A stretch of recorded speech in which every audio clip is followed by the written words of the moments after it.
You're listening to UCW Radio. In your face.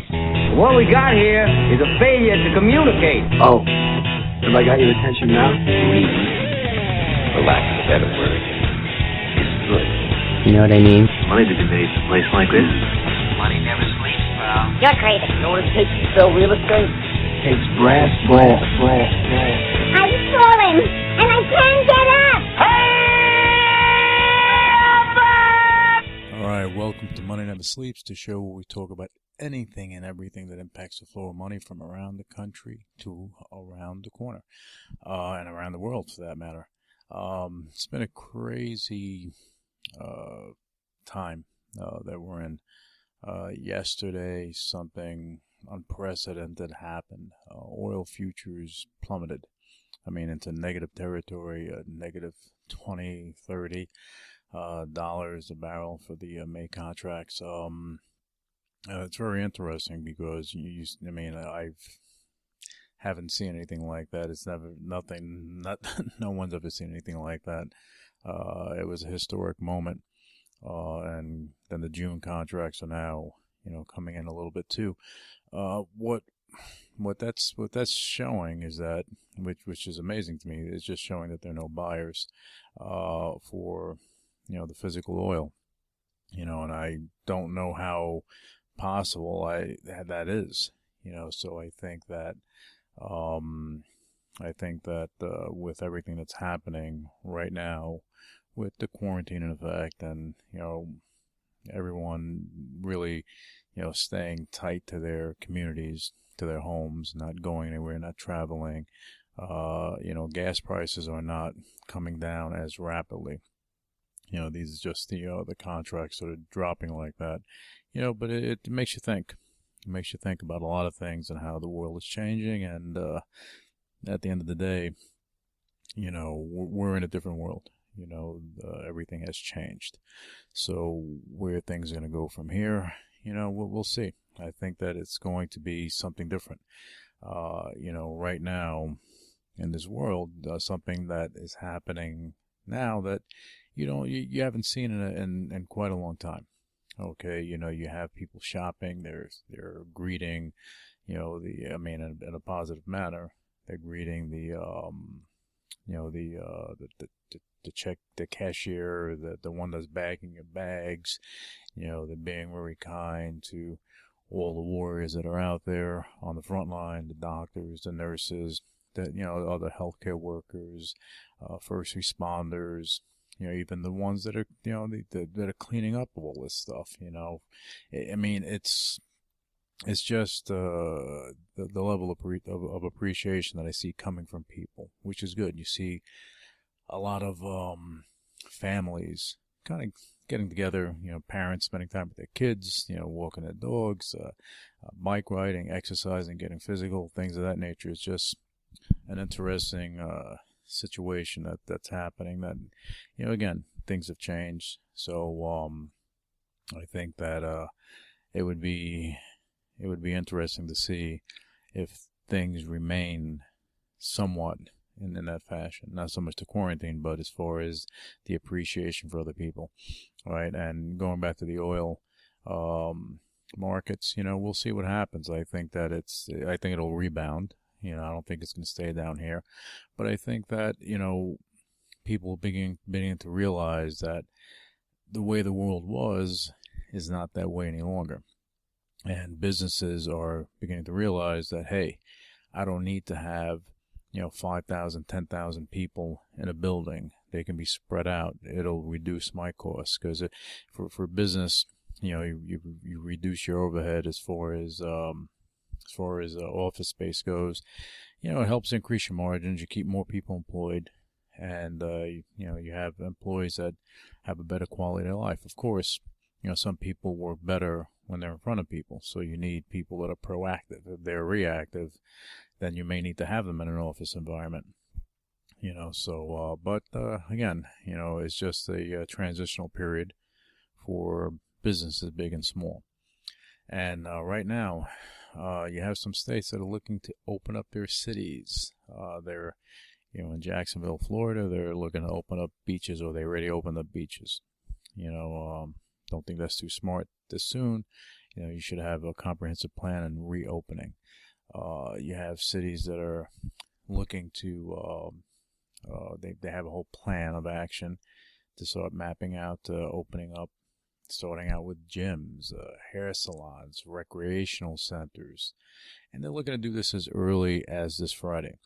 And I think one of the main states that are going to, that are looking to, yank out of this quickly is Georgia. They're looking to just open up their state and their cities rapidly, which, again, if it's not planned properly, it can, blow up in their faces. They have enough equipment, from what I understand, stockpiled that'll allow them to combat it if something else happens. But, again, I'm not a professional when it comes to that, but, you have to do things calculated to mitigate the risk. If you mitigate the risk, then, if you systematically do it, Barry Sternlick, he mentioned that, it's a good idea to open up zip code by zip code. And I think that's pretty interesting because you systematically open up your city piece by piece, where you have the ones that are not impacted the most open up first, and the ones that are impacted the most, when you see a slowdown, you can systematically open them up. So I think that's a good plan. But we'll see what happens. We'll see where things go. One thing I will say that, you have restaurants and other retail establishments, they're hurting right now. They've been closed for a while, even though they're transitioning to e-commerce solutions and things of that nature. Some restaurants, they're doing curbside pickup and so on and so forth. Now, that's good. It keeps some employees working, but at the end of the day, it's not going to be enough to keep the lights on. Even with the stimulus package, the PPP that was distributed, that's not enough. You had Steak and Shake. They received, I think, $10 million in PPP funding early on, and the CEO made an announcement that they didn't know what the parameters were. There were no stipulations put in place, so they didn't know what they were dealing with. And they did probably the most honorable thing you can do in business when they began to see what the stipulations were, and they were still in their right to keep it. But then when they saw that the funds were depleted from the PPP distribution, and only 20% of the businesses that really needed it got the money, they are a public company. So what did they do? They raised capital in the public markets. They returned the $10 million to the federal government so they can distribute to the businesses that needed it. Now, are they going to, are they going to do that? Who knows? But if more big businesses were able to do that and raise capital in the public markets and just, give back that PPP, okay, so that other businesses can thrive. You have the airline industry; they got billions. Okay, they can do something about it. You're publicly traded; you can do something. But they're choosing to go with the bailout, which, look, I don't agree with in full. You have small businesses that need it. Without it, they'll go out of business. And, with restaurants, they're not going to last too much longer if they stay closed.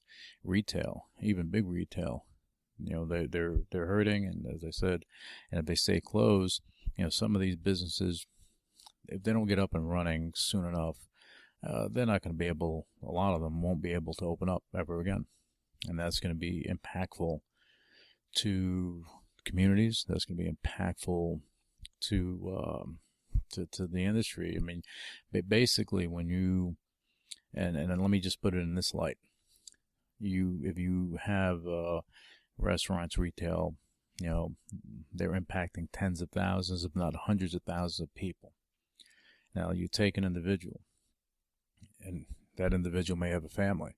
So they're married. Maybe they have 2 kids. That's 4 people. So you multiply that by the number of people that are being impacted, and you can kind of reduce a little bit for your little margin of error. So it's you're talking about hundreds of thousands of people, tens of thousands, hundreds of thousands of families. Think about the impact on communities. Okay, it's very interesting. Amazon is one of the thriving companies. They were trying to do something in New York. Right now, Bezos, he added about 24 billion to his personal net worth just by having Amazon, and it's increasing in value every day because they provide a service that people want to use. They'll order online, it'll get delivered to them, and they're not at risk. Okay, and it's funny, Amazon is one of the only companies that are really hiring in bulk. You have other companies that are trying to do it. You have supermarkets and things of that nature that are trying to hire, but Amazon is doing that in a big way, and they were looking to bring jobs to New York, and there was a particular politician over there that decided it wasn't a good idea. Okay, and shame on her. Okay, and hopefully, in the near future, she may get bumped out of office, and you'll have another individual come in that can work with both Democrats and Republicans to make things right and create jobs in New York, and hopefully that trickles down to other politicians, doing what's right for their communities and not just for their own personal agenda. Okay. But anyway, in this world of ours, everything has changed. Technology is at the forefront. Artificial intelligence is at the forefront. It's something that's not going away. You have big companies, small companies, mid-sized companies. You even have SMEs, small and micro entrepreneurs, that are going, and they're embracing artificial intelligence on every level. From computer vision, facial recognition. Of course, machine learning is a big thing. So the companies that have data, those companies are going to thrive. The companies that are creating the platforms, they're going to thrive as long as they're done right. Security protocols are important. People want security. So it's going to be very interesting. And in this world of ours, this new world, remote or telecommuting, all right, is going to be more prevalent. Telemedicine is going to be more prevalent. So, having systems where you can speak to your doctor securely, share information securely, where you can have a board meeting securely, where you can go and speak to your significant other securely. You can share files securely. All this stuff becomes important, and ease of use becomes important. So this is stuff that you need to look at as you're looking at companies, and you're maybe doing your due diligence on industries and things of that nature. It's good to look at that. Commercial real estate, especially office space, they're going to hurt, and they're going to hurt because they have a traditional business model where they're going in and say, okay, we have a company, we're going to go through your crazy financials and make sure you're suitable, that you fit our standards, and we're going to have a 2, 3, 4, 5-year lease, and you're going to pay, and we're going to pay a broker X amount because they brought you. Okay, that model where that you have in place, that's just solely you're leasing out spaces to tenants.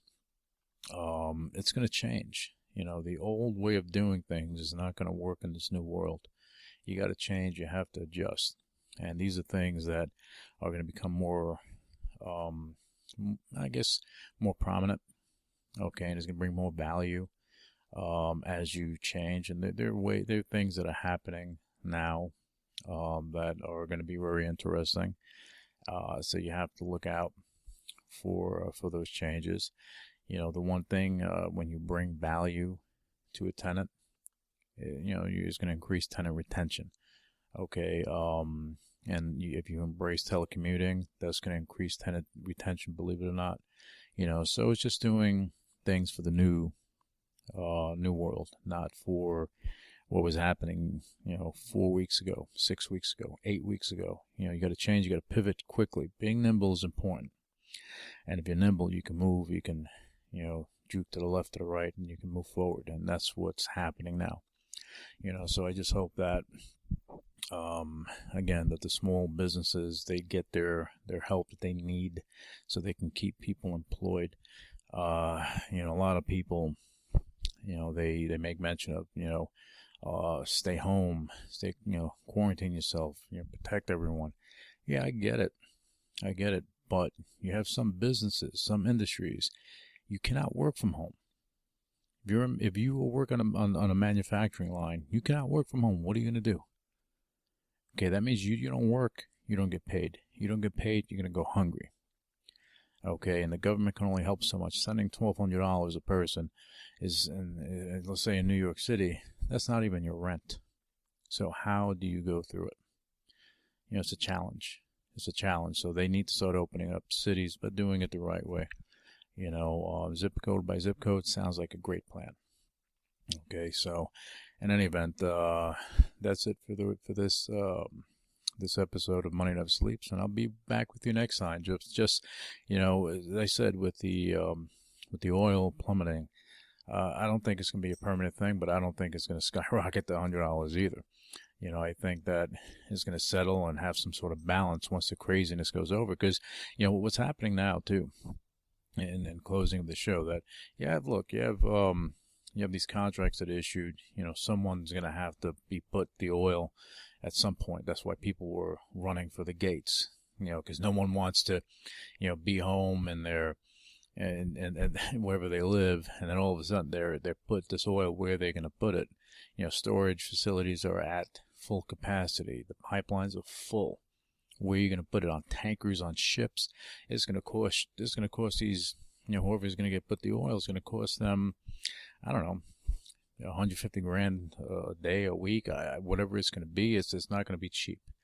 Okay, and look, the companies, the oil companies like the Exxons and companies like that, they're going to benefit from this. You don't think they are, but they will. They're getting hit, but when people begin to realize that they're the ones that are going to be selling the oil to the people that have these contracts, well, think about, their profit margin there. All right.